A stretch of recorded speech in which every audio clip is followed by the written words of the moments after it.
दोस्तों, ये कहानी सिर्फ एक अफसर और एक मंत्री की जंग की नहीं थी। ये टक्कर थी सच बनाम सत्ता की। एक तरफ थी मुस्लिम महिला आईपीएस और दूसरी तरफ था मंत्री का अहंकार। आखिर इस जंग में जीत किसकी होती है? जानने के लिए पूरी वीडियो अंत तक जरूर देखें। ये कहानी है दिल्ली शहर की। रात का समय था। संसद मार्ग पर काली गाड़ियों का काफिला दौड़ता हुआ निकला।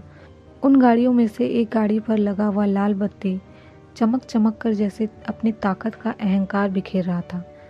गाड़ी के भीतर बैठे थे गृह राज्य मंत्री विक्रम मल्होत्रा। सत्ता की चमक धमक में डूबा यह शख्स देश का सेवक कम और अपने रसूख का मालिक ज्यादा लग रहा था। उसका नाम सुनते ही अफसरों की धड़कनें बढ़ जाती थी। लेकिन इस बार उसकी राह में आने वाली थी एक ऐसी दीवार जो ना तो पैसों से बिकने वाली थी और ना ही सत्ता के दबाव से झुकने वाली। आईपीएस अधिकारी ज़ारा अहमद 30 साल की उम्र में कलम और बंदूक दोनों पर बराबर की पकड़ रखने वाली यह मुस्लिम महिला आईपीएस अपनी ईमानदारी और निडर फैसलों के लिए पूरे राज्य में मशहूर थी। उसके खिलाफ छोटे मोटे नेता तो क्या, बड़े अफसर भी खड़े होने से डरते थे। उसकी आंखों में एक चमक थी और उनका मानना था कानून सबके लिए बराबर है, चाहे वो आम आदमी हो या मंत्री। यही सोच उसे बार बार मुसीबत में डाल देती, लेकिन हर बार ज़ारा और मजबूत होकर निकलती। सुबह का समय था। दिल्ली पुलिस मुख्यालय के गलियारों में तेज कदमों से चलती एक महिला अफसर सबका ध्यान खींच रही थी। खाकी वर्दी पर चमचमाते सितारे, चेहरे पर आत्मविश्वास और आंखों में सख्ती। यह थी IPS Zara Ahmed. Civil services की टॉपर रह चुकी ज़ारा का एक ही सिद्धांत था, न डरेगी न झुकेगी, बस सच का साथ देगी। कई बड़े माफिया और अपराधी उसकी वजह से सलाखों के पीछे जा चुके थे, लेकिन अभी तक उसकी सीधी टक्कर किसी बड़े मंत्री से नहीं हुई थी। वहीं दूसरी तरफ विक्रम मल्होत्रा की सत्ता सिर्फ राजनीति तक सीमित नहीं थी। उसके इशारों पर अवैध शराब का कारोबार, खनन माफिया और यहाँ तक कि हथियारों की तस्करी तक चलती थी। किसी भी अधिकारी को उसका नाम सुनकर पसीना आ जाता था, लेकिन ज़ारा अलग थी। कहानी की असली शुरुआत हुई उस दिन जब एक शाम पुलिस कंट्रोल रूम में खबर आई, सड़क किनारे एक मंत्री के काफिले ने एक बुजुर्ग को धक्का मार दिया। मामला जनता के बीच गर्मा गया। मीडिया के कैमरे पहुंच गए। जिम्मेदारी सीधी सीधी ज़ारा के थाने पर आई। ज़ारा ने बिना देर किए आदेश दिया, गवाहों के बयान लो, सीसीटीवी फुटेज निकालो और एफआईआर दर्ज करो, चाहे सामने मंत्री का नाम ही क्यों ना हो। ड्यूटी अफसर हड़बड़ा गया। Madam, FIR? वो भी मंत्री जी के खिलाफ? हमें ऊपर से फ़ोन आएगा। ज़ारा ने सख्त नज़र डाली। ऊपर से फ़ोन आए या नीचे से धमकी, मुझे फ़र्क नहीं पड़ता। यहाँ कानून का राज चलेगा, ना कि किसी मंत्री का। अगली सुबह टीवी चैनलों पर हेडलाइन चल रही थी, आईपीएस ज़ारा अहमद ने मंत्री विक्रम मल्होत्रा के खिलाफ दर्ज की एफआईआर। दिल्ली से लेकर लखनऊ तक यह खबर आग की तरह फैल गई। जहां जनता ने ज़ारा को शेरनी अफसर कहना शुरू कर दिया, वहीं मंत्री का गुस्सा 7वें आसमान पर पहुंच गया। विक्रम मल्होत्रा ने फ़ोन पर चिल्लाते हुए कहा, कौन है ये और किस हिम्मत से मेरे खिलाफ एफआईआर लिख दी? इसे बताओ कि राजनीति में मंत्री बड़ा होता है, आईपीएस नहीं। शाम को मंत्री ने ज़ारा को अपने बंगले पर बुलवाया। भारी सुरक्षा, लंबी लंबी गाड़ियां और चमकदार बंगला, लेकिन ज़ारा के चेहरे पर कोई डर नहीं था। मंत्री ने घूरते हुए कहा, मैडम आईपीएस, आपकी हिम्मत कैसे हुई मेरे नाम पर एफआईआर लिखने की? ज़ारा ने ठंडे स्वर में जवाब दिया, मैंने एफआईआर आपके नाम पर नहीं, आपके काफिले की गुंडागर्दी पर लिखी है। अगर आप निर्दोष हैं तो जांच में साफ हो जाएगा। मंत्री ने गुस्से में बोला, तुम्हें पता भी है कि तुम्हारा ट्रांसफ़र एक फ़ोन पर हो सकता है? ज़ारा ने उसकी आंखों में देखते हुए कहा, ट्रांसफ़र की धमकी देकर आप मुझे डरा नहीं सकते मंत्री जी। मैं जहाँ भी रहूँगी कानून की रक्षा करूँगी। कमरे में सन्नाटा छा गया। ये पहली बार था जब किसी महिला अफसर ने विक्रम मल्होत्रा की आंखों में आंखें डालकर जवाब दिया था। एफआईआर दर्ज होने के बाद मंत्री विक्रम मल्होत्रा का गुस्सा कम नहीं हुआ। उसने अपने खास सलाहकार से कहा, ये औरत सोचती है कि कानून मुझसे बड़ा है, अब देखता हूँ इसका करियर कैसे बर्बाद नहीं होता। सलाहकार बोला, सर इसे बदनाम करना ज़्यादा आसान होगा, बस मीडिया और सोशल मीडिया पर एक हवा बना दीजिए। मंत्री ने तुरंत आदेश दिया, किसी भी तरह इसकी छवि खराब करो, झूठी खबरें फैलाओ ताकि जनता भी इस पर शक करने लगे। अगले ही दिन न्यूज़ चैनलों पर ब्रेकिंग न्यूज़ चलने लगी। आईपीएस ज़ारा के आतंकवादियों से संबंध। सोशल मीडिया पर भी ट्रेंड होने लगा, एंटी नेशनल आईपीएस। ज़ारा का फ़ोन लगातार बज रहा था। दोस्तों, रिश्तेदारों और सहकर्मियों में बेचैनी थी, लेकिन वह चुपचाप सिर्फ एक बात कहती रही, सच बोलने वालों के साथ यही होता है। झूठ चाहे जितना तेज़ दौड़े, जीत हमेशा सच की ही होती है। मंत्री ने खेल और गंदा कर दिया। उसके गुंडों ने रात को ज़ारा के घर के बाहर पत्थर फेंके। उनके घर के बाहरी दीवार पर काले रंग से लिखा गया, देशद्रोही आईपीएस वापस जाओ। ज़ारा की माँ कांपते हुए बोली, बेटी क्यों ऐसे ताकतवर लोगों से भिड़ रही हो? हमें भी तो जीना है। ज़ारा ने माँ का हाथ पकड़कर कहा, अम्मी, अगर मैं डर जाऊंगी तो फिर इस मुल्क की बेटियां कभी सड़कों पर सुरक्षित नहीं होंगी। मुझे ये लड़ाई लड़ने दो। मंत्री ने मुख्यमंत्री तक संदेश भिजवाया, या तो इस औरत को हटाओ वरना मैं सरकार गिरा दूंगा। सीएम ने ज़ारा को बुलाकर कहा, देखो ज़ारा, तुम बहादुर हो, लेकिन राजनीति में मंत्री से टकराना आसान नहीं। हम चाहें भी तो तुम्हें बचा नहीं सकते। ज़ारा ने दृढ़ आवाज़ में कहा, सर, अगर सिस्टम ईमानदार अफसर की रक्षा नहीं कर सकता तो जनता ज़रूर करेगी। मैं पीछे हटने वाली नहीं हूँ। ज़ारा ने भी चुप रहने के बजाय अपने तरीके से सबूत जुटाने शुरू किए। उसने एक गुप्त टीम बनाई जो मंत्री के अवैध कारोबारों की जांच करने लगी। रात के अंधेरे में छापे पड़ने लगे। अवैध शराब की फैक्ट्रियां बंद हुई। करोड़ों का काला धन बरामद हुआ। मीडिया में नई हेडलाइन चलने लगी। इसी बीच ज़ारा के हाथ एक बड़ा सबूत लगा, एक वीडियो जिसमें मंत्री विक्रम मल्होत्रा खुद एक अंतर्राष्ट्रीय हथियार माफिया से डील कर रहा था।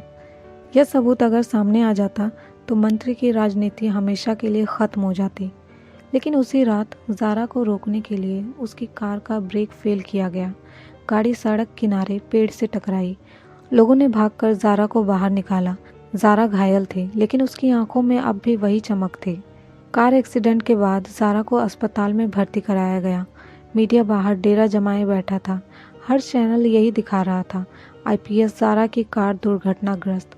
क्या ये एक साजिश है? डॉक्टर ने कहा, मैडम, आपके पैर में गहरी चोट आई है, आपको कुछ दिन आराम करना होगा। लेकिन ज़ारा मुस्कुराई और बोली, डॉक्टर साहब, अपराधी आराम नहीं करते तो पुलिस अफसर को भी आराम का हक नहीं है। विक्रम मल्होत्रा यह सुनकर और तिलमिला गया। उसने अपनी मीटिंग में कहा, ये औरत लोहा है, इसे सीधे तोड़ा नहीं जा सकता। अब इसे अंदर से तोड़ो, इसके विभाग में इसे अकेला कर दो। कुछ अफसरों को मंत्री ने खरीद लिया। वो लोग ज़ारा के आदेश मानने से इनकार करने लगे। फाइलें रोक दी गई। छापों की सूचना मंत्री तक पहले पहुंचने लगी। ज़ारा समझ गई, मुकाबला अब बाहर से ही नहीं, भीतर से भी है। लेकिन उन्होंने ठान लिया था कि भले ही सब लोग उनके खिलाफ साजिशें करें, लेकिन वो इस सच की लड़ाई को ज़रूर लड़ेंगी। कुछ ही दिनों में वो बैसाखी के सहारे दफ्तर पहुंची। सभी अफसर हैरान थे। किसी ने सोचा नहीं था कि इतनी चोट के बावजूद भी वो ड्यूटी पर आएंगी। उसने ऊंची आवाज़ में कहा, जो अफसर ईमानदारी से काम करेंगे वो मेरे साथ रहेंगे। बाकी जिन्हें मंत्री का डर है वो अभी इस्तीफ़ा दे दें, मैं अकेली ही बहुत हूँ। कुछ अफसरों ने हिम्मत जुटाई और फिर से उसके साथ खड़े हो गए। ज़ारा ने अपने गुप्त नेटवर्क के जरिए मंत्री के खिलाफ जुटाए सबूतों को सुरक्षित कर लिया, लेकिन अब उसे जनता तक पहुंचाना था। वह जानती थी कि सिर्फ अदालत या सरकार नहीं, जनता ही उसकी असली ताकत है। उसने मीडिया में एक स्टिंग ऑपरेशन लीक कराया, जिसमें मंत्री हथियारों की डील करता हुआ साफ दिखाई दे रहा था। पूरे देश में हंगामा मच गया, लेकिन विक्रम मल्होत्रा भी चुप बैठने वाला नहीं था।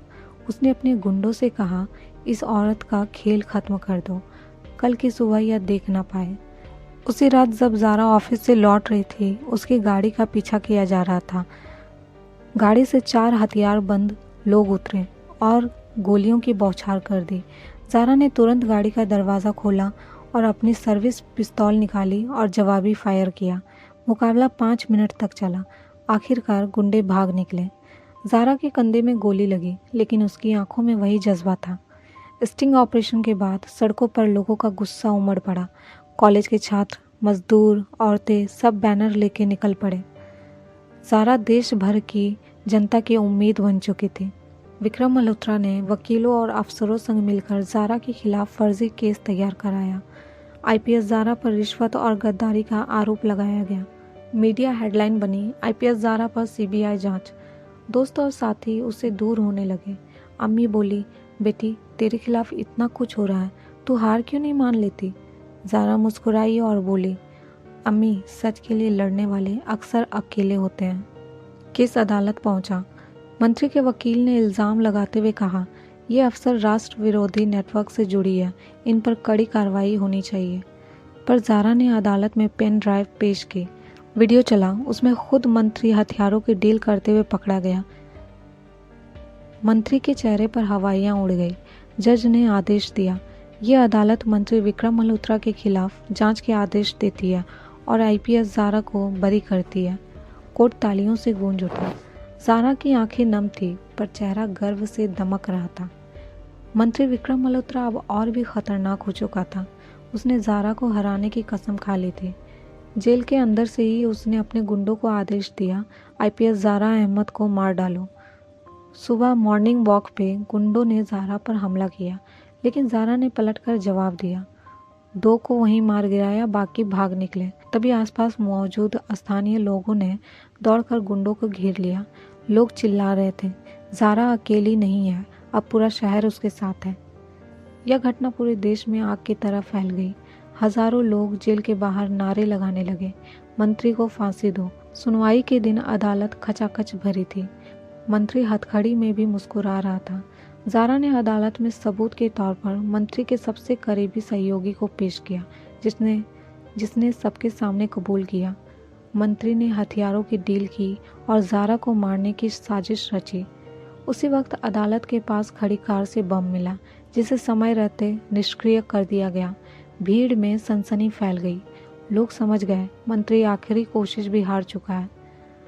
जज ने हथौड़ा मारकर बोला, मंत्री विक्रम मल्होत्रा को आजीवन कारावास की सज़ा दी जाती है।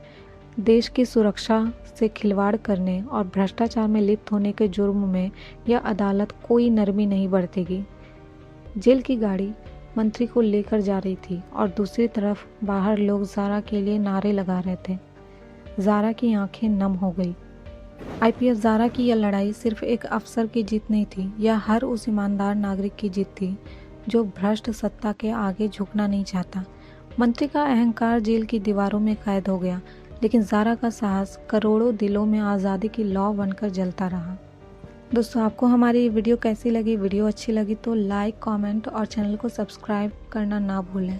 धन्यवाद।